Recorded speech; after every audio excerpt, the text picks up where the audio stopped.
Assalamu alaikum урматтуу көкбөрү көрмандары. Ошто болот турган көкбөрү боюнча турнир качан башталат? Дагы да болсо белгисиз бойдон калууда. Буга чейин федерация маалымдагандай, чучуулак 24 августта болуп, оюндар 25 башталышы керек болчу.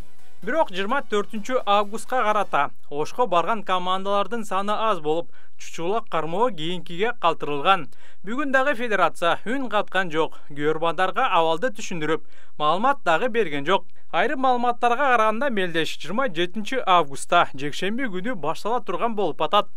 Жакында эле Ысык көл жергесинде өткөн дүйнөлүк кубокто чемпион болгон ынтымак командасы бүгүн Бишкек шаарынан Ошко сапар алды. Сиздердин өтүнүчүңүздөр боюнча акциянын мөөнөтүн узарттык. Саймадан үйдөгү интернет менен телевидениеге 55% арзандатуу. Болгону 580 сомго жогорку ылдамдыктагы интернет, 200дөн ашуун телеканал, кинотеатрларды көрүү мүмкүндүгү жана белекке приставка берилет. Ылдамда тезирээк өтүнмө калтыр. Сайма күйбүз толугу менен кошул. Бул тууралуу команданын Инстаграмдагы баракчасынан маалымат айтылды. Бул видеодон аттар атайын унаага жүктөлүп, жолго чыкканын көрсөк болот. Бул албетте көрмандар үчүн сонун жаңылык, себеби көпчүлүк дал ушул эл классикону тактап айтканда достук менен ынтымактын беттешин күтүп жатат. Буюрса бул эки команданын беттешин алдыда көрөбүз.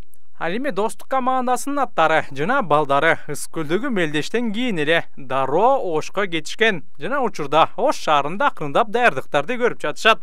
Ынтымак барбайт, ынтымак келбейт, ынтымак коркпойт деп жазып жаткан көрмандар барсыздарбы? Алдыда жазып коюңуздар. Белгилей кетсек, оюндардын өтүү форматы жогорку лига, 1-лига, 2-лига жана 40 жаш. Буга чейин жогорку лигада 4 гана команда болушу мүмкүн деп айтылган. Андай болсо жарым финал жана финалдык оюндарды көрүшүбүз ыктымал. Видеону жагымдуу жаңылыктар менен улантсак, ынтымактын чабуулчусу Майрамбек Рысбековго көрмандар сонун белек кылышты. Майрамбек кийиниме мен өзүм койбагам өзүмчү. Мындай почман эле алабыз. Биз жакшы эме жана 25 000 долларга Карим ажыга саткам, Карим ажы ады өлө айтып атпайм мындай деп ошого саткам. Удар деген кочкор. Бир кочкорум бар болчу. Ошондо бир эле единственный бир кооз түшкөн. Ана ушу Майрамбек.